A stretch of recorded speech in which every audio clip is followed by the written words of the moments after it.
இந்தியாவின் தேசிய பறவை மயில்.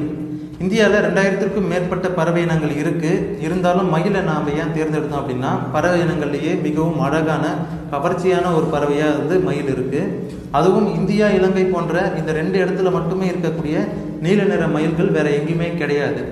அது மட்டும் இல்லாமல் ரொம்ப நீண்ட காலமாக இந்திய மண்ணில் வாழ்ந்துட்டு இருக்க ஒரு பறவை இனமாக மயில் இருக்குது. ரிக்வேதத்திலையும் இதை பற்றிய குறிப்புகள் இருக்குது. கடவுளோடு தொடர்பு படுத்தி சொல்லப்படுற பறவையாகவும் இந்த மயில்கள் இருக்குது. அதாவது முருகருடைய வாகனமாகவும் கிருஷ்ணருடைய தலைப்பாகையை அலங்கரிக்கிற ஒரு மயில் தொகைகள் இருந்திருக்கும். ஸோ அதனால் இந்த மயில்கள் முக்கிய அங்கத்தை வகிக்குது இந்தியாவில். புனிதமான இடங்களில் இந்த மயில்களுடைய அந்த தோகைகள் பயன்படுத்தப்பட்டிருக்கு. அரசர்கள்லாம் தங்கத்திற்கு இணையாக இந்த மயிலை பார்த்துருக்காங்க. சாலமோன்ற மன்னருக்கு இந்த மயில்களை அன்பளிப்பாக கொடுக்கப்பட்ட வரலாறுகள் இருக்குது. அலெக்சாண்டர் இந்தியா படையெடுத்து வந்தப்போ இந்த மயிலுடைய அழகை பார்த்துட்டு தன்னுடைய நாட்டுக்கு ஏற்றுமதி செஞ்சார். அப்படி தான் ஐரோப்பா, ரோம் போன்ற நாடுகளில் இந்த மயில் பரவுச்சு.